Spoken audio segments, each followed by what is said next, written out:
الشيطان الرجيم بسم الله الرحمن الرحيم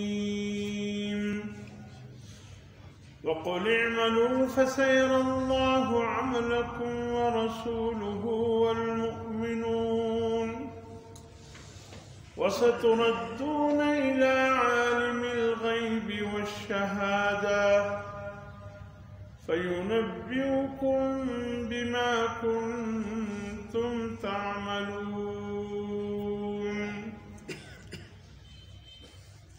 وقال النبي صلى الله عليه وسلم إذا انتصف الشعبان فقوموا ليلها وصوموا نهارها، أو كما قال عليه الصلاة والسلام. صدقت يا رب العالمين وصدق رسوله النبي الأمي الكريم، ونحن على ذلك لمن الشاهدين والشاكرين، والحمد لله رب العالمين. خدا در انتظار حمد مانیست، محمد چشم بر راه سنانیست. محمد حامد حمد خدا بس، خدا حمد و آفرین در مدح مصطفی بس. محمد است می خواهم خدا را، خدایا است حب مصطفی را. یا رب صل وسلم دائما ابدا على حبيبك خير الخلق كلهم، والحبيب الذي ترجى شفاعته لكل حول من الأحوال مقتحم. اللهم صل على سيدنا ونبينا ومولانا محمد وعلى آل سيدنا ونبينا ومولانا محمد وبارك وسلم عليه. جو دور دور بیٹھے ہوئے ہیں درخواست ہے ان سے کہ آگے صفوں میں آ جائیں. آتے پہلے ہو آخر میں بیٹھتے ہو، یہ تو بہت بڑی محرومی کی بات ہے. جو پہلے آتے ہیں ان کو چاہیے کہ پہلی صفوں میں بیٹھا کرے. اور حضور صلی اللہ علیہ وسلم فرماتے ہیں جو جتنے امام کے قریب دنیا میں رہے گا اتنے ہی میدان حشر میں وہ اپنے رب کے قریب ہوگا. جو جتنے دور ہوگا اتنے ہی آخرت میں اپنے رب سے دور ہوگا. آپ کی ثواب ہے زیادہ ہے، آپ کیوں اپنے ثواب کو کم کر رہے ہیں؟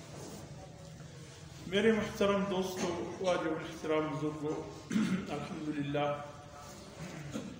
ماہ شعبان المعظم کا مہینہ بھی بڑی تیزی کے ساتھ اپنے اختتام کی طرف بڑھتے ہوئے ہمیں ماہ رمضان کے قریب کر رہا ہے. ان دونوں مہینوں کا آپس میں بہت گہرا تعلق اور بہت گہرا ربط ہے. سمجھ لیجئے کہ شعبان المعظم کا یہ مہینہ یہ رمضان المبارک کے مہینے کا سایہ ہے. اسی مہینے میں یہ احساس ہونا شروع ہو جاتا ہے گویا اللہ کی رحمت متوجہ ہونے کو ہے، اور یہ کہ اس طرح محسوس ہوتا ہے کہ گویا رمضان المبارک 15 شعبان کے بعد تو احساس بھی نہیں ہوتا کہ یہ شعبان کا مہینہ ہے کہ رمضان کا مہینہ. اس قدر انسان دونوں کے درمیان قرب کی وجہ سے یعنی وہ احساس ختم ہو جاتا ہے کہ ماہ شعبان ہے کہ ماہ رمضان. اما عائشہ فرماتی ہیں رضی اللہ تعالی عنہا کہ حضور صلی اللہ علیہ وسلم کو میں نے دیکھا رمضان کے علاوہ جس مہینے میں کثرت سے روزے رکھتے تھے وہ ماہ شعبان. کثرت سے حضور صلی اللہ علیہ وسلم اس شعبان کے مہینے میں روزے رکھا کرتے تھے. حضرت اسامہ بن زید رضی اللہ تعالیٰ عنہ فرماتے ہیں میں نے ایک دن عرض کیا یا رسول اللہ صلی اللہ علیہ وسلم آپ ماہ شعبان میں کثرت سے روزے کیوں رکھتے ہیں؟ حضور صلی اللہ علیہ وسلم نے فرمایا اسامہ ماہ شعبان المبارک کا مہینہ بڑا عظیم مہینہ ہے. لوگ اس کے خیر و برکت سے آگاہ نہیں ہیں، لوگوں کو اس مہینے کی برکتوں کا پتہ نہیں. اور اس مہینے کی عظمت کا پتہ نہیں. یہ وہ مہینہ ہے جس میں بندوں کے اعمال اللہ کے حضور پیش کیے جاتے ہیں. اللہ کے حضور جو سالانہ ایک سلسلہ ہوتے اعمال پیش ہونے کا اللہ کے ہاں، وہ یہی شعبان کا مہینہ ہے. اور خصوصاً 15ویں شب کے موقع پر تو اللہ پاک اپنے تمام بندوں کے اعمال کو دیکھتے ہیں. حضور صلی اللہ علیہ وسلم فرمائے اسامہ میرا دل چاہتا ہے جب میرے اعمال اللہ کے حضور پیش ہو تو میں روزے سے، اور جب اللہ میرے عمل نامے کو دیکھے اور حضور صلی اللہ علیہ وسلم سبحان یعنی حضور صلی اللہ علیہ وسلم بھی یعنی اللہ سے اس بات کے امیدوار تھے کہ اللہ کی مجھ پر بھی نظر رحمت ہو جائے. حالانکہ حضور صلی اللہ علیہ وسلم تو بخشائے تھے. حضور صلی اللہ علیہ وسلم کے دل میں کبھی کسی معمولی سبب کے تصور بھی ایک ذرے کے برابر پیدا نہیں ہوتا تھا، لیکن امت کے لیے حضور صلی اللہ علیہ وسلم نے ایک راستہ بتایا کہ اتنا کچھ ہونے کے باوجود پھر بھی میں اپنے رب سے ڈرتا. اتنا کچھ ہونے کے باوجود پھر بھی میں اپنے رب سے ڈرتا. پھر بھی اس حالت میں بھی میں اپنے رب کی رحمت کے طلبگار. تو ہمیں تو بطریق اولا حضور صلی اللہ علیہ وسلم کی اس صفت کو اپنانا چاہیے.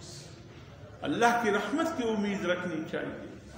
کوشش کرنی چاہیے کہ ہم ان اعمال کو اختیار کریں جن اعمال کو کرنے سے اللہ کی نظر رحمت بندی کی طرف متوجہ ہو جائے. اور ایک بار بھی اللہ کی رحمت کی نظر ہو جائے تو بیڑا پار. ایک مسئلہ ہے نا مدینہ المنورہ جانے کا، تو مدینہ المنورہ جا کر یہ مسئلہ اکثر لوگوں کو پیش آتا ہے کہ روزانہ حضور صلی اللہ علیہ وسلم کے روزے اطہر پر حاضری دی جائے یا بس ایک ہی دفعہ کافی ہے، یا دن میں 5 مرتبہ، یا صبح اور شام، یا شام کے وقت یا صبح کے وقت. حاضری کا بہترین طریقہ کیا ہے حضور صلی اللہ علیہ وسلم کے معاہدہ شریف پر جانے کا؟ یا جس دن آئے ہو اسی دن حاضری دے دو، باقی جاتے ہوئے جہاں کھڑے ہو حسن کے روزے اطہر کی طرف منہ کر کے سلام پیش کر دیا کرو. ضروری نہیں کہ ہر بار معاہدہ شریف پر جا کر سلام پیش کرنا، بس پہلی دفعہ ہو گیا پھر رخصتی کے وقت جا کر حضور صلی اللہ علیہ وسلم سے رخصت مانگنا. تو اس میں بہتر کیا ہے؟ میں نے اپنے اکابرین کو دیکھا، کچھ ایسے حضرات دیکھے صبح شام حضور صلی اللہ علیہ وسلم کے روزے اطہر پر حاضری دیتے تھے. صبح بھی جاتے تھے، موقع ملتا تو عصر کو بھی جاتے، موقع ملتا تو عشاء کو گھر آتے وقت پھر حاضری دیتے. دن میں 3 حاضری معاہدہ شریف کی ان کی ہوتی تھی. اور میں نے اپنے حضرات کو اس طرح بھی دیکھا کہ انہوں نے آتے وقت حضور کے معاہدہ شریف پر جا کر کے سلام پیش کیا اور پھر واپس آتے وقت رخصتی کا سلام پیش کر کے حضور سے رخصت ہوئے. اور پھر اکثر وہ پہلا برآمدہ جو آتا ہے پرانے برآمدوں میں سے جو حسن کا روزہ اطہر بالکل سامنے تھے، اس برآمدے میں اس سیٹ کے کونے پر کھڑے ہو کر روزہ اطہر کو دیکھ کر سلام پیش کرتے تھے حضور صلی اللہ علیہ وسلم کی پشت کی طرف سے. بس یہ میں نے دیکھا. میں نے وہاں یعنی اکابرین سے پھر پوچھا، اب دونوں حضرات کو میں نے دیکھا جو بار بار جاتے ہیں، ان کو بھی دیکھا جو ایک بار گئے ہیں. ابھی بھی بات سمجھ میں نہیں آ رہی ہے کہ بہتر طریقہ کیا ہے. تو ان دونوں سے پوچھا گیا کہ یا حضرت آپ دن میں 2-3 دفعہ حسن کی معاہدہ شریف پر سلام کے لیے کیوں حاضر ہوتے ہیں؟ بڑا عجیب جواب. فرمانے لگے معاہدہ شریف پر جو جا کر سلام پیش کرتا ہے اکثر حضور سلام ان سلاموں کا جواب خود دیتے ہیں. کبھی کبھی حضور صلی اللہ علیہ وسلم کی ناراضگی بھی آ جاتی ہے اور سلام پیش کرنے والے مایوس لوٹ جاتے ہیں، حضور صلی اللہ علیہ وسلم جواب نہیں. ایسا بھی ہو جاتا. ہم یہ چاہتے ہیں، بار بار جانے کا مقصد یہ ہوتا ہے کہ کسی وقت حضور صلی اللہ علیہ وسلم کی نظر التفات ہماری طرف ہو جائے اور ایک دفعہ حضور صلی اللہ علیہ وسلم فرما دے وعلیکم السلام تو ہمارا بیڑے ہی پار ہے۔ بس ہم اس امید پر بارہا جاتے ہیں کہ ایک دفعہ حضور صلی اللہ علیہ وسلم کو جو ہم سلام پیش کرتے ہیں اس کا جواب ہمیں مل جائے، بس ایک دفعہ بھی جواب مل گیا تو بیڑا پار ہے۔ اور دیگر اکابرین جو پہلی دفعہ گئے اور آخری دن، ان سے جب پوچھے گئے انہوں نے کہا کہ بھئی مسئلہ یہ ہے کہ پہلے تو ہم دور سے آئے ہیں، حسن کے والد شریف پر آ کر ملاقات کرتے ہیں، اور پھر بار بار جانا ہم ادب کے خلاف سمجھتے ہیں، کہیں ایسا نہ ہو کہ بار بار جا کر حسن کو چہرہ اپنے دکھائے۔ حضور صلی اللہ علیہ وسلم ہم سے یہ کہے کیا کر کے آئے ہو کہ روزانہ چہرہ دکھانے آ جاتے ہو؟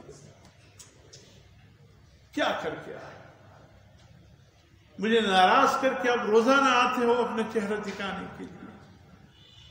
بس ڈر کی وجہ سے بارہا اس لیے نہیں جاتے کہ کہیں حضور صلی اللہ علیہ وسلم کے مزاج اقدس پر گران نہ گزرے۔ بہرحال یہ اللہ والوں کا ایک طریقہ ہے جو انہوں نے بتایا اور کر کے دکھایا۔ تو اس لیے میرے محترم دوستو، بس اللہ کی طرف سے اگر جیسے حسن فرمایا میرا دل چاہتا ہے اس رات کی 15ویں شب اللہ کے حضور جو اعمال پیش ہوتے ہیں، فرمایا میرا دل چاہتا ہے اسامہ کہ جب میرے اعمال اللہ کے حضور پیش ہو تو میں روزے کی حالت میں رہوں، تاکہ جب عمل نامے کے وقت اللہ میرا عمل نامہ دیکھے اور پھر میری طرف دیکھے اور پھر یہ کہے کہ میرا بندہ تو روزے کی حالت میں ہے، اللہ پاک اسی وقت فیصلہ فرمائے جا بندے میں نے تجھے معاف کر دیا۔ اس لیے حضور صلی اللہ علیہ وسلم کثرت سے اس مہینے میں روزے رکھے۔ میرے محترم دوستو، شعبان کا یہ مہینہ یہ خیر و برکت سے خالی نہیں۔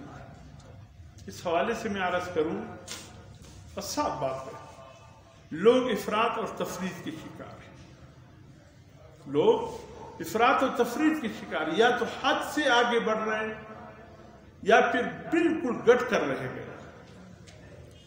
بعض لوگ شعبان کے حوالے سے اور خصوصاً 15 شعبان کے حوالے سے کہتے ہیں بھئی کوئی فضیلت کی رات نہیں ہے، کسی عبادت کی کوئی ضرورت نہیں، آرام سے جیسے کہ سوتے ہوئے رات گزاری، یہ رات بھی گزار۔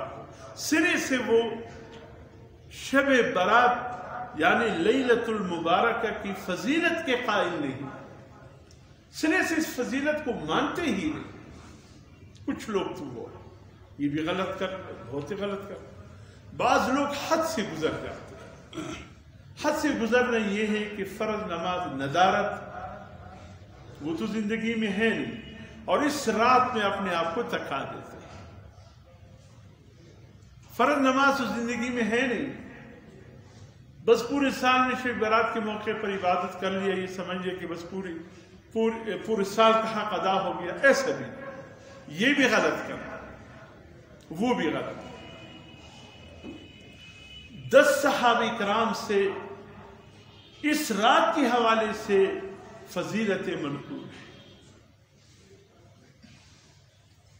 10 صحابہ کرام سے اس رات کے حوالے سے فضیلت منقول ہے کہ حضور صلی اللہ علیہ وسلم نے اس رات کے حوالے سے کیا کہا، کہ یہ کیسی رات ہے، اس رات میں کس قسم کی عبادت کرنی چاہیے، کس قسم کے گناہگار خصوصیت کے ساتھ اس رات کو اللہ کی در پر آنا چاہیے۔ یہ خلوت کی رات ہے کہ جلوت کی رات ہے، یعنی اجتماعی عبادت کی جائے یا ہر شخص انفرادی عبادت کرے، اس حوالے سے روایتیں موجود ہیں۔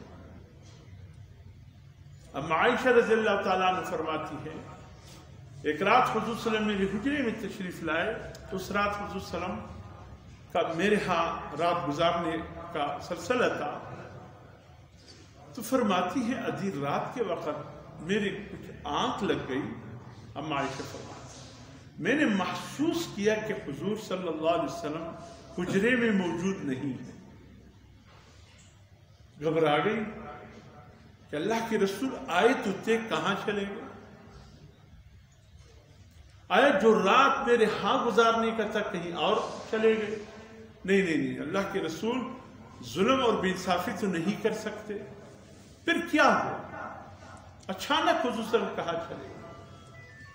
فرماتی ہے میں حجرے سے، یہ جو حضور صلی اللہ علیہ وسلم کا معاج شریف ہے اب روضہ اطہر کا حصہ ہے، اور اس کے ساتھ ساتھ یہ جو سامنے معاج شریف بنا ہے جہاں لوگ کڑے ہو کر حضور صلی اللہ علیہ وسلم کو سلام پیش کرتے ہیں، یہ سب ملا یہ حجرات ازواج النبی تھے.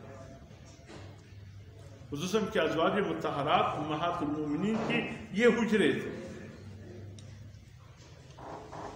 اور پھر ان حجرات کو جب شامل کیا گیا روضہ اطہر میں، غالباً عبد الملک ابن مروان جو بنو امیہ کے خلفاء میں سے ہیں، انہوں نے آ کر دیکھا کہ تنگی ہے، صلاۃ السلام پیش کرنے کے لیے لوگ تنگ ہو رہے ہیں.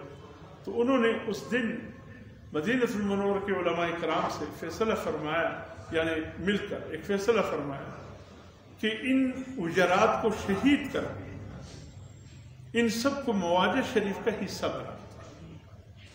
انہی حجرات کے حوالے سے قرآن مجید میں ایک سورت بھی موجود ہے، 26ویں پارے میں سورت حجرات. یہ حجرات سے مراد حضور صلی اللہ علیہ وسلم کے ازواج مطہرات کے جو کمرے بنے ہوئے تھے، یہ اس کی حجرہ جمع ہے، اسی میں جہاں حضور صلی اللہ علیہ وسلم کا قیام رہتا تھا. اس کے حوالے سے پورا ایک سورت موجود ہے قرآن. جس دن فیصلہ کیا گیا اور پھر کل یا پرسوں یا 3 دن کے بعد حجرات کو گرانا ہے، اللہ اکبر، کہتے ہیں کہ مدینے میں ایسا کوہرام برپا ہو گیا، ایسا کوہرام برپا ہو گیا کہ گویا حضور صلی اللہ علیہ وسلم نے آج انتقال فرمایا. تڑپ گئے، صدمے سے دو چار. جس دن حجرات کو گرا کر معاج شریف کا حصہ بنایا گیا، لوگ ان حجروں کو دیکھ کر اپنی آنکھیں ٹھنڈی رکھتے تھے کہ یہ وہ حجرے ہیں جہاں حضور صلی اللہ علیہ وسلم کا قیام تھا. اب جب آنکھوں کے سامنے ان حجروں کو گرایا جا رہا تھا تو ظاہر ہے کہ اتنے صدمے سے دو چار کہ کوہرام برپا تھا. کسی میں تاب نہیں تھی کہ ان حجروں کو گرتے ہوئے دیکھے، تاکہ 3 دن تک مدینہ کے گھروں میں کانا نہیں پکا، غم کی وجہ سے، دکھ کی وجہ سے. اگرچہ فیصلہ بہتر تھا لیکن بہرحال دکھی تو تھے. دل کو ایک ٹیس تو پہنچ گئی. جن مقامات سے حضور صلی اللہ علیہ وسلم کے تعلق رہا ہو، نسبتیں ہو، اور انکوں کے سامنے اس کو گرا دیا جائے، ایک دکھ تو پہنچتا ہے، تکلیف تو پہنچتا ہے. بہرحال جہاں حضور صلی اللہ علیہ وسلم کا قیام ہے، جہاں لکھا ہے ھذا سیدنا محمد رسول اللہ، خاص یہ مقام یہ حضرت سیدہ عائشہ صدیقہ رضی اللہ تعالی عنہا کا حجرہ ہے. اور جہاں کڑے ہو کر انسان سلام پیش کرتا ہے، یہ حضرت سیدہ ام المؤمنین حفصہ بنت عمر زوجۃ النبی صلی اللہ علیہ وسلم کا حجرہ مبارک ہے. بات تو کہنے کی نہیں ہے لیکن دستک دیتے ہوئے گزر جاتا ہوں تاکہ آپ کو بھی ملے. بعض لوگوں کو اس پر بھی اعتراض ہے، یہاں کھڑے ہونے پر بھی اعتراض ہے، دونوں کتاب نہیں لاتے. وہ جب آتے ہیں حضور صلی اللہ علیہ وسلم کے پاس تو معاج شریف کی طرف سے نہیں آتے، پیچھے سے کھڑے ہو جاتے.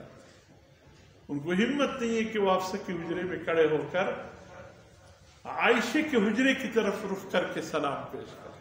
ان کو ہمت نہیں ہوتی، اس لیے نہ وہ حفصہ کے حجرے میں کھڑے ہوتے ہیں نہ عائشہ کے حجرے کی طرف رخ کرتے ہیں، وہ پیچھے سے آ کر سلام پیش کرتے ہیں. کہتے ہیں یہاں حجرہ فاطمہ اور علی تھے، اس لیے ہم یہاں سے سلام پیش کرتے ہیں.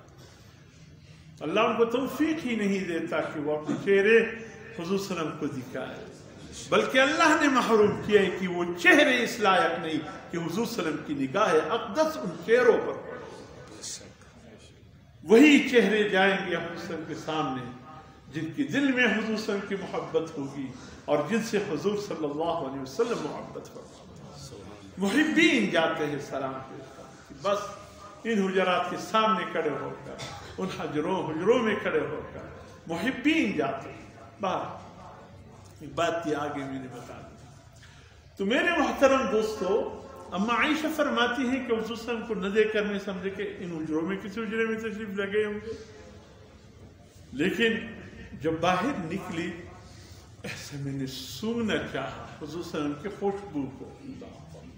صحابہ کرام فرماتے ہیں راستوں میں خوشبو ہمیں یہ بتا دیتا تھا کہ ابھی ابھی حضور صلی اللہ علیہ وسلم کو گزر اس راستے سے ہوا. نہیں دنیا کے عطروں میں وہ خوشبو جو خوشبو حضور صلی اللہ علیہ وسلم کے پسینے میں پسینے کا خوشبو بتا دیتا تھا کہ حضور صلی اللہ علیہ وسلم کا ابھی ابھی اس راستے سے گزر ہوا. فضا میں حضور صلی اللہ علیہ وسلم کا خوشبو محسوس ہو رہا. ایک واقعہ حضور صلی اللہ علیہ وسلم کی حدیث کے حوالے سے آ گیا, بتا دوں. یہ ہمارے دور کی بات ہے, یعنی اس واقعے کا میں خود شاہد ہوں. وقت ہمارے اس پاکستان میں اللہ کے دو ولی تھے, چلے گئے, اللہ ان کے قبروں کو منور فرمائے. حضرت شیخ الحدیث والقرآن مولانا عبداللہ درخواستی رحمۃ اللہ علیہ, اور مفکر اسلام حضرت مولانا مفتی محمود رحمۃ اللہ.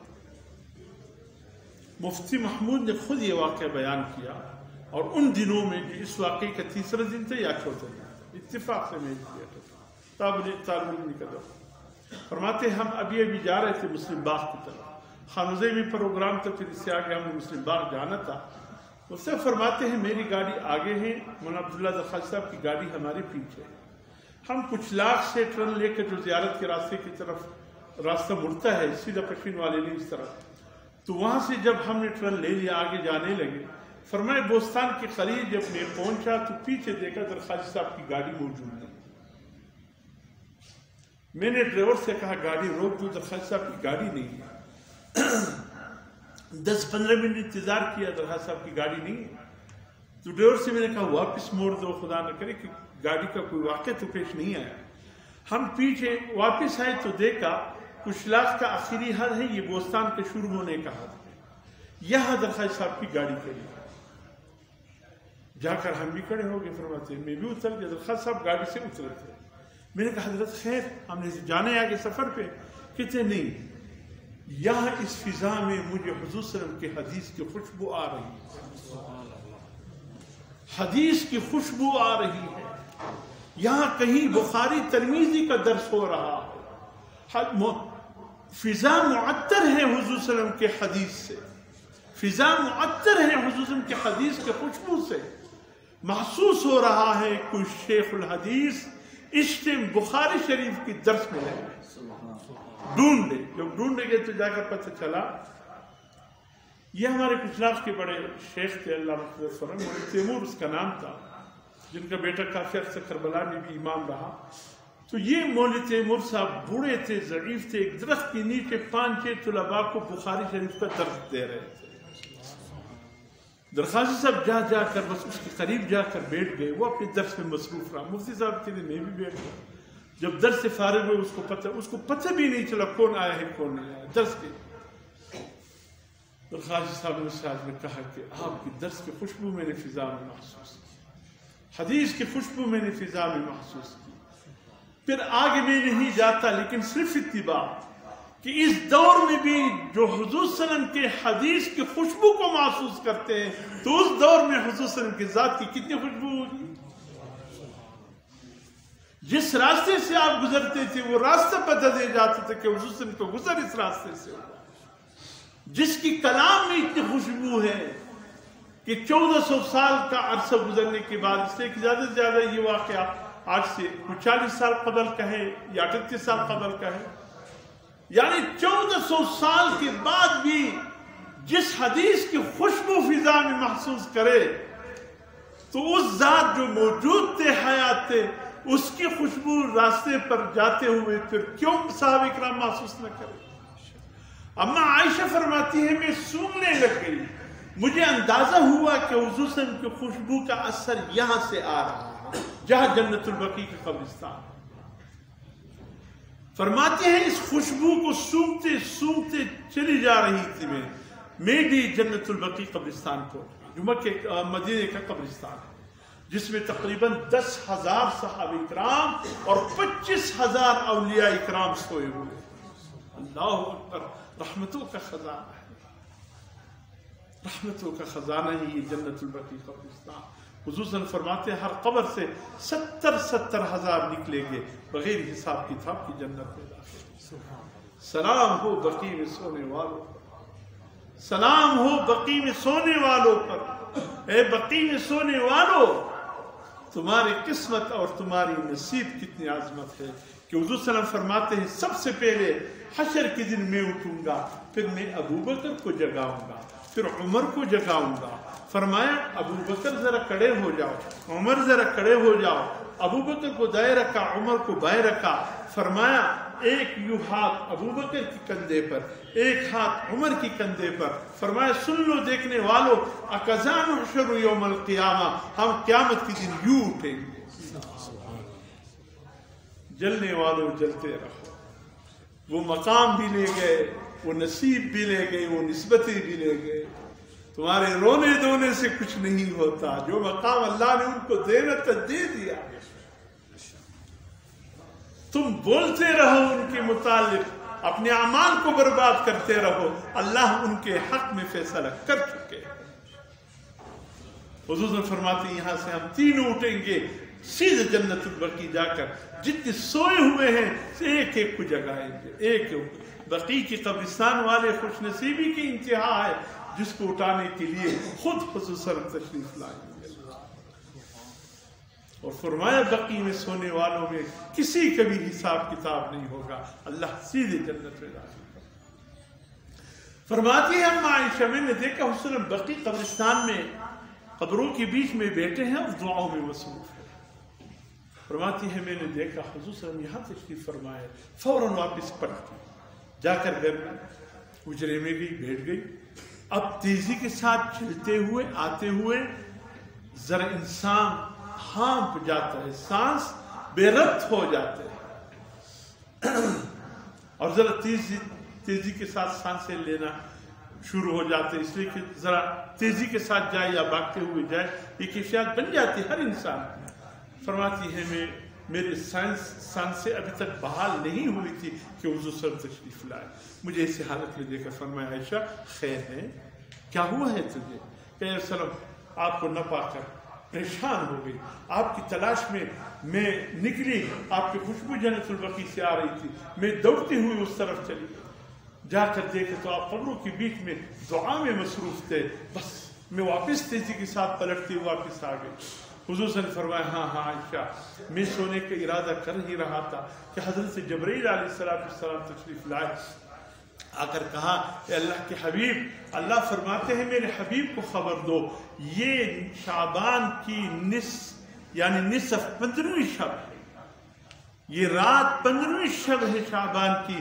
اللہ فرماتے ہیں اس رات میں کثرت سے اپنے ان بندوں کو جہنم سے آزاد کرتا ہوں جن پر جہنم واجب ہو چکی ہو، اور خصوصاً وہ گناہگار جس کے حق میں دعائیں کی جائے، اللہ ان گناہگاروں کے حق میں ان دعاؤں کو بھی قبول فرماتے ہیں۔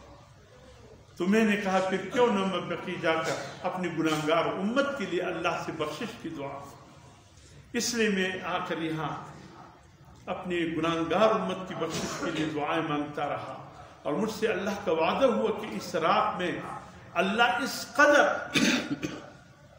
گناہگاروں کو جنت سے آزاد فرما دیں گے کہ قبیلے کا نام لیا جن کے پاس بھیڑ بکریوں کی بہت بڑی تعداد تھی اس وقت۔ فرمایا جتنے اس قبیلے کے پاس بھیڑ بکریوں کی تعداد ہے، بلکہ ان کی بدن پر جتنے بال ہیں ہر بال کی عوض ایک ایک گناہگار اللہ جہنم سے اس رات میں آزاد فرما۔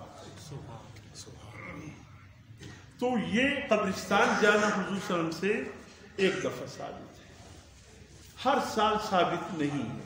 ہر سال گھر میں رہ کر پھر حضور صلی اللہ علیہ وسلم نے دعا کی۔ تو 15ویں شعبانوں میں اگر کوئی ایک رات قبرستان گیا ہے، دعائیں مانگی ہے، بس کافی، حضور کا سنت ادا ہو۔ اب ہر سال جانا یہ سنت کے خلاف ہے، حضور صلی اللہ علیہ وسلم ہر سال نہیں گئے، ایک دفعہ تشریف لے گئے، جو ایک دفعہ گیا ہے پر بس وہی کافی۔ میرے محترم دوستو، اس کے ساتھ ساتھ یہ ہے کہ یہ رات ایک تو مغفرت کی رات ہے، اللہ پاک کی طرف سے بخشش عطا ہوتا ہے۔ ایک تو قبرستان جانا ایک دفعہ ثابت ہے، اور دوسرے یہ کہ حضور صلی اللہ علیہ وسلم فرماتے ہیں کہ اس رات میں دنیا میں آنے والے اور جانے والوں کا اللہ فیصلہ فرمائے۔ حضرت شیخ عبد القادر جیلانی فرماتے ہیں کتنے لوگ بازاروں میں خواب کے کپڑے خرید رہے ہوتے ہیں، ان کو پتہ نہیں ہے کہ ان کا نام زندوں کے فہرست سے نکال کر کے مردوں کے فہرست میں ڈال دیا۔ لوگ اپنے گھر کے محلات کی تعمیر میں مصروف ہوتے ہیں کہ یہاں یہ بناؤں گا، وہاں یہ بناؤں گا، یہاں یہ، اپنے لیے یہ کمرہ، اس میں یہ سہولتیں بھی رکھ دیے جائے، اس کو پتہ نہیں ہوتا ہے کہ اس کا نام زندوں کی فہرست سے اس رات میں نکال کر کے مردوں کی فہرست میں ڈال دیا۔ فیصلوں کی رات، فیہا یفرق کل امر حکیم، اس دن اللہ کی طرف سے فیصلے ہوتے ہیں جتنے بھی معاملات، اور یہی رات ہے جس میں اللہ نے قرآن کو نازل کرنے کا بھی فیصلہ فرمایا ہے۔ نازل تو لیلۃ القدر کی رات ہوگی، رمضان المبارک کے شب قدر کی رات نازل ہوا قرآن، انا انزلناہ فی لیلۃ القدر، لیکن فیصلہ شعبان کی 15ویں شب میں ہوا۔ قرآن کی نزول کا فیصلہ شعبان مبارک کی 15ویں شب میں۔ شیخ عبد القادر جیلانی فرماتے لوگوں اس رات کے اہمیت سے تم غافل ہو، یہ نزدیکی دوری کی رات ہے، یہ قبول اور رد کی رات ہے، اور کسی کے عمل کو اللہ قبول فرما کر اونچا کر دیتے ہیں، کسی کے اعمال اس لائق نہیں ہوتے کہ قبول کیا جائے، اللہ اس کو رد فرما۔ یہ رات خوشی اور غمی کی رات ہے، کسی کو اللہ اونچے درجے عطا فرما کر خوشی نصیب فرماتے تھے، اور کوئی اس مقام کے لائق نہیں ہوتا، اللہ نیچے گرا کر وہ ہمیشہ کے لیے غم میں مبتلا ہو۔ فرمایا لوگوں اس رات کی اہمیت کو جان، گڑ گڑا کر اللہ سے دعا مانگ، یہ مانگنے کی رات ہے، یہ دعاؤں کی رات ہے، لیکن فرض نماز کے بعد، حتیٰ کہ عام بھی حضور نے فرمایا جو شخص عشاء اور فجر باجماعت پڑھنا، معذور نہ ہو، بیمار نہ ہو، جانے آنے کی اس کو استعداد ہو، جوانی ہے، طاقت ہے، صحت ہے، وہ پھر بھی عشاء کی جماعت سے محروم ہے، فجر کی جماعت سے محروم ہے، شرعی وجوہات اپنی جگہ، اگر اس وجہ سے کوئی مجبوری ہے گھر میں پڑھ لیتا ہے، اللہ سب کچھ دیکھ رہے ہیں، لیکن جان بوجھ کر وہ تمام رات فیس بک دیکھنے والوں کیا فجر میں اٹھ کر تم پڑھو گے، تمہیں انکی ہی ظہر کو کھلتی ہوگی۔ اس مصیبت نے ہمیں کن مصیبتوں میں گرفتار، یہ تو ایک سہولت کے طور پر آیا تھا آپ کا موبائل فون، لیکن اس نے ہمیں تکلیف میں مبتلا کیا۔ رات کی عبادت اس کی وجہ سے چلی گئی، فجر کی نمازی اس کی وجہ سے چلی گئی، قرآن کی تلاوت اس کی وجہ سے چلی گئی، دین کی عظمت اس کی وجہ سے چلی گئی۔ اب خرافات دیکھتا رہو، خرافات سنتے رہو، اور سب سے بڑا خوش نصیب وہ ہے جو ایک سنی سنائی بات سنے بغیر تحقیق کی پھر آگے سپلائی کرے۔ حضور نے فرمایا جو کوئی شعبان کی مہینے کی، رمضان کی مہینے کی خبر پہلے کسی کو دے دے، اس کے لیے جنت واجب ہو گیا۔ ہوتا ہے خبر، کہاں سے یہ حدیث نکال، بس زیادہ سے زیادہ بزرگ ولی اللہ یہ ہے جو اس قسم کے خرافات سن کر آگے پھیلا بغیر کسی تحقیق۔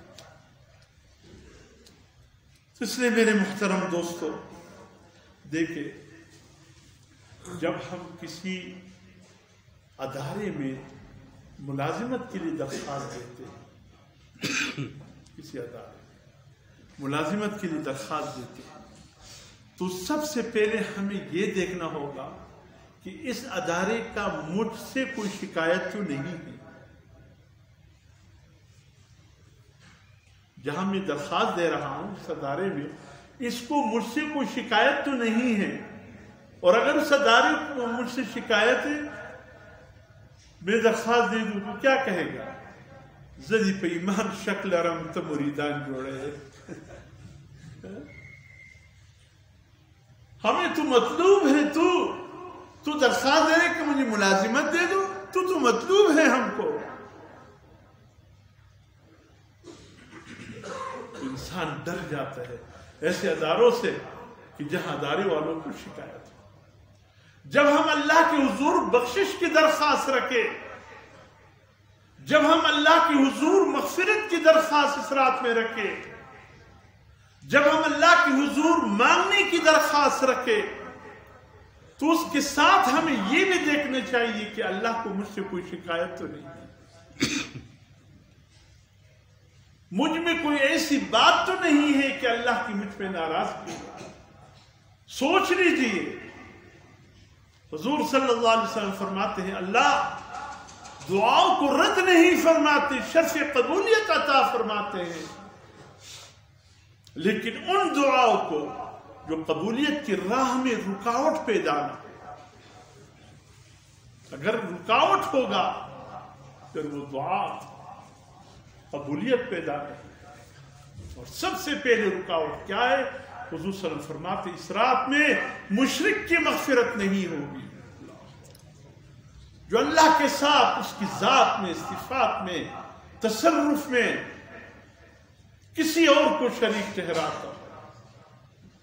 معاف کیجئے، میں دکھتی ہوئی رگ پکڑ رہا ہوں، میں اولیاء کا منکر نہیں ہوں، خدا کے قسم اللہ کے نیک بندے اولیاء حضرت شیخ عبد القادر جیلانی، حضرت سید علی حجویری رحمۃ اللہ علیہ، حضرت شاہ معین الدین چشتی ثم اجمیری رحمۃ اللہ علیہ، خدا کی قسم ان بزرگوں کی پاؤں کے خاک میرے آنکھوں کا سرما، ان کی پاؤں کے نیچے تنکا میرے سر کا تاج، لیکن اس کے باوجود میں ان کو اللہ کی صفات کا حامل نہیں سمجھتا۔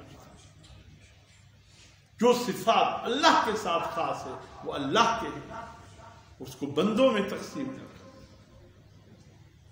یا آپ کی مزارات، یا آپ کی جنڈیاں، یا آپ کی دھمالے، یا آپ کی ڈولے اللہ کے نیک لوگوں کی مزارے پہ، کیا یہ اللہ کی محبت کے ساتھ اس کا تعلق؟ یہ محبت ہے؟ بزرگوں کی قبروں پہ جا کر ہم دھمال ڈالتے ہیں، ڈول بجاتے ہیں، یہ ہے بزرگوں کو خراج تحسین؟ یا جا کر وہاں دعا مانگے، قرآن کی تلاوت کریں؟ بزرگوں کو نہیں مانتے، اچھا آدمی ہے بزرگوں، ہم اس طرح نہیں مانتے جیسے تم مانتے ہو، ہم اس طرح مانتے ہیں جس طرح اللہ اور اس کے رسول نے بتایا۔ خدا کے لیے یہ چیزیں دعا کی راہ میں رکاوٹ بن جاتی ہیں، شب قدر اور شب برات کی راتوں کی دعائیں بھی ضائع چلی جاتی۔ یہ شرک اکبر ہے، شرک اصغر سے بھی بچیے۔ شرک اصغر کیا ہے؟ ریاکاری، ریاکاری سے اللہ کے لیے بھی کرتے ہو، کسی اور کے لیے۔ اور شرک اصغر کیا ہے؟ اللہ، ہمارے یہاں ایک اور مصیبت چلی ہے، بیٹی کی قسم کھاتے ہیں، باپ کی قسم کھاتے ہیں، ایسا یا ایسے مجھے ایک خبر پہنچی ہے، کوئی کہتے کہ یہ کام ایسا نہیں ہے، ایسے کہ جب کہو بیٹی کی قسم وہ ڈر جاتے ہیں، سمجھتے ہیں کہ یہ بہت بڑا کوئی قسم ہے۔ میرے محترم دوستوں، غیر اللہ کی قسم رد ہے، نہ اس پہ کفارہ ہے نہ کچھ ہے، لیکن اللہ اس کو شرک اصغر میں لکھے گا۔ یہ شرک میں آئے گا کہ قسم تو اللہ کے نام کی کہانی چاہیے، تم نے اللہ کی غیر کی قسم کیوں کہی؟ جو اللہ کی غیر کی قسمیں کہتا ہے اس کی دعائیں بھی خطرہ ہے کہ قبولیت کی راہ میں کہیں رکاوٹ۔ ایک یہ شخص محروم ہے، دوسرا وقت میں دیکھ رہا ہوں، دوسرا والدین کے نافرمان۔ خدا کے لیے ان بوڑھوں کو مت ستاؤ۔ اے جوانوں، کیوں یہ بوڑھے تم سے رو رہے ہیں؟ یہ سفید بال کیوں تم سے اذیت میں مبتلا ہے؟ حضور صلی اللہ علیہ وسلم فرماتے ہیں جس جوان کے بال حالت اسلام میں سفید ہو جائے، فرمایا یہ وہ بوڑھا ہے جس کو دیکھ کر اللہ کو بھی شرم آتی، لیکن اس نافرمان اولاد کو یہ ان بوڑھوں کو دیکھ کر شرم نہیں آتی۔ فرمایا ان کو دیکھ کر مسکرایا کرو، ان کے چہروں کو دیکھ کر مسکرایا کرو، ان بوڑھوں کے چہرے کو دیکھ۔ یہ تمہارے لیے جنت بھی ہے جہنم بھی ہے. پیغمبر اسلام سے پوچھے گیا جنت کیسے؟ فرمایا راضی کرو گے والدین بوڑھوں کے چہرے پر مسکراہٹ آئے گی، یہی تو جنت کی دروازے ہے.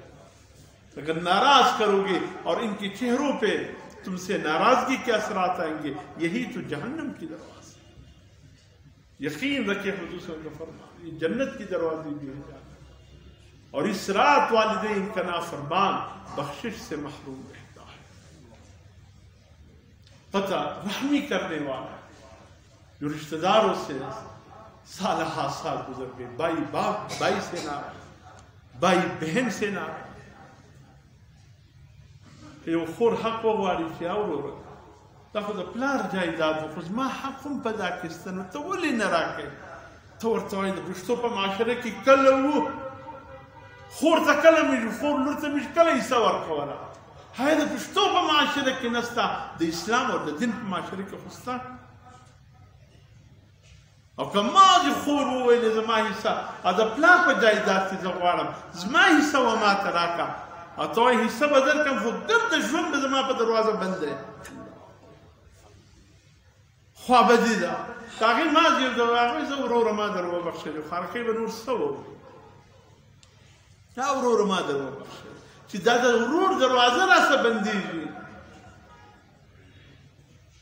نو هغه زړه نه غواړي خپل حق یې ورور ته وبخښي چې بیا به دا دروازه زه بندېږم. او که وغوښتې او تا ورکړې بیا په ګرده ژوند دا خور کور ته رانسي، کورواله ته څه پام کوه چې دا رانسي زما سے خپل حق اخستے دی. خوابدی دا اگر بہن نے تقاضا کیا کہ والد کی جائیداد اس میرے حصہ دے دے، بھائی ناراض، قطع رحمی شروع ہو. اس کبھی اسراف میں مغفرت سے مانگو، خدا را اپنے بیٹیوں اور بہنوں کے حقوق جانو. مال سب کچھ نہیں ہے، بہت سے چھوڑا، ہم بھی چھوڑ کے چلے گئے. مزے ان کے ہیں جو دنیا میں اس مال میں جن کا حق ہے اس کا حق ادا کیے جائے، مزے ان کے ہیں. اگر وہ دعا بھی نہ مانگے اللہ دعا مانگنے والوں سے ان کو زیادہ عطا فرماتے ہیں کہ اس نے اللہ کے حکم کو پورا کیا. شرابی اسراف میں محروم ہے مغفرت سے. کینہ رکھنے والا، کینہ رکھنے، بغض، حسد دل میں ایک مسلمان بھائی سے ناحق ازمی په دغه کې وراوړه سي پښتانه راوړه بلوچستان زموږ حق جوړي، ا بلوچستان به راوړه چې پښتنو زموږ حق جوړي. ما باید چا د چا حق نه جوړي، بعد شیطان په زړه کې خبره راواچوله، ګرد ژوند یو د بل څخه خوابدي چې زما حق ته وکړه، ستا حق په هغه درېیم کس خوړلی دی. خوابدي نسي کم چا حق بل چا خوړلی مې جا پس کې خوابدي، ورور د ورور څخه خوابدي زما حق یې وخوړ. هغه صفا کې زړونه بغض حسد سے صفا کی، اس کینے سے اپنے دلوں کو صاف کرے. جو دل میں کینہ رکھتے ہیں اپنی بھائی سے، اپنی بہن سے، اپنی کسی بھی مسلمان سے، حضور صلی اللہ علیہ وسلم فرماتے ہیں وہ اسراف میں بخشش سے محروم رہتا ہے. آؤ پیغمبر کی سنت کو اپناتے ہیں، وعدہ کرتے ہو مجھ سے حضور کی سنت کو اپناؤ گے؟ وعدہ تھوڑا آ رہا ہے، آواز کم آ رہی ہے کچھ. بھئی میں کچھ آپ سے مانگتا نہیں ہوں، آپ بات تو سنیں. وعدہ کرو، وعدہ کرتے ہو حضور کی سنت پر عمل کرو گے؟ آج رات سے ایک کام کرتے ہیں سونے سے پہلے سب. حضور صلی اللہ علیہ وسلم بھی فرماتے ہیں، میں بھی یہ عمل کرتا ہوں. حضور صلی اللہ علیہ وسلم فرماتے ہیں جب میں سونے کا ارادہ کروں اپنے دل کو کینہ اور بغض سے صاف کر دیتا ہوں. جب سوتا ہوں میرے دل میں کسی سے بھی نفرت نہیں ہوتی، کوئی بغض نہیں ہوتا، کوئی کینہ نہیں ہوتا. آج رات سے عہد کرے دل میں کسی سے کینہ نہیں رکھیں گے، بغض نہیں رکھیں گے، حسد نہیں رکھیں گے، کسی کے لیے زبان پہ گالی گلوج نہیں لائیں گے، غیبت نہیں کریں گے.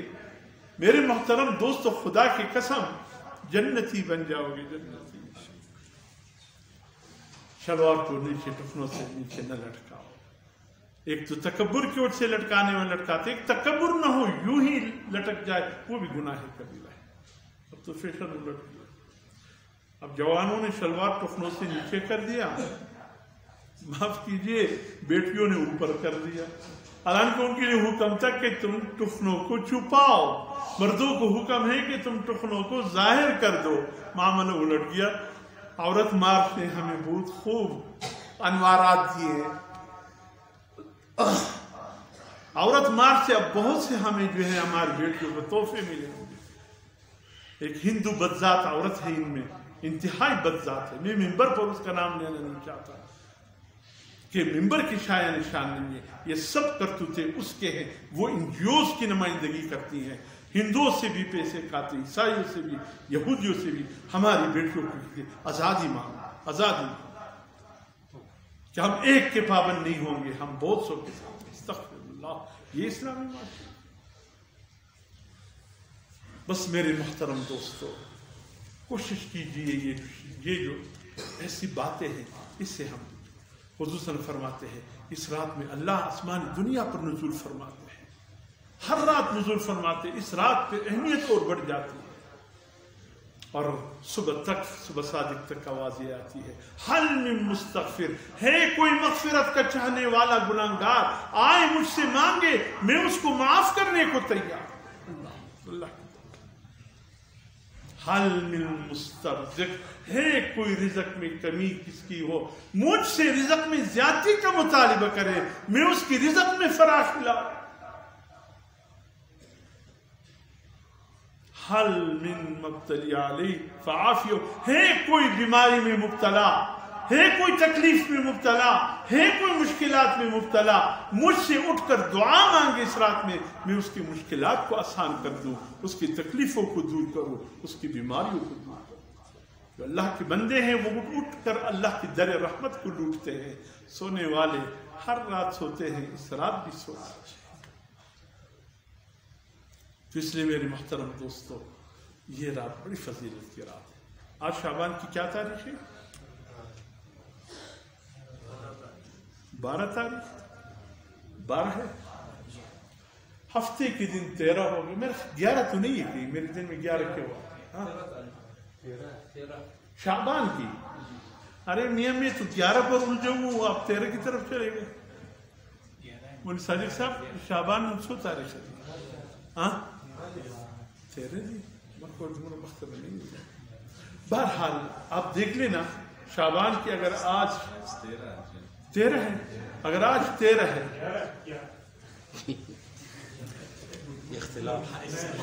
میں تو کہتے ہیں اسلامی مہینوں کا حساب رکھو، خوب حساب رکھا ہوا ہے. میرے دن میں بھی 11 آ رہا ہے، میرے دن میں بھی 11 آ رہا ہے. 11 صحیح ہے نا. آپ تھوڑے سے مجھے الجھن دل نہیں مان رہا تھا، نہ 12 مان رہا تھا، نہ 13 مان رہا تھا. آج 11 ہے، کل 12 ہے شعبان. اتوار کی دن 13 ہوگا. پیر کا دن 14ویں کا، یہ شعبان کا دن گزر جائے گا. سورج غروب ہوتے ہی 15ویں شب کی رات سے شروع ہو جائے گا. یہ پوری رات منگل کی صبح صادق. اس پوری رات کی فضیلت اہمیت ہے. یہ دعاؤں کی رات ہے. نفل 2 پڑھ لے، 4 پڑھ لے، کچھ تلاوت کر لے، باقی دعا ہے. حضور صلی اللہ علیہ وسلم نے دعائیں مانگی ہیں. حضور صلی اللہ علیہ وسلم نے اس رات دعائیں مانگی ہیں. یہ دعاؤں کی رات ہے. اور حضور صلی اللہ علیہ وسلم فرماتے ہیں جو اس رات میں عبادت کرے اگلی دن روزہ رکھے. ویسے تو ایام 20 کے 12 13 14 یہ 3 دن ہے روزے کے، نہیں تو 14 15، اگر وہ بھی نہ ہو یہ 15ویں کا روزہ تو رکھے. یہ انبیاء علیہ السلام کی ایک ترتیب بھی ہے.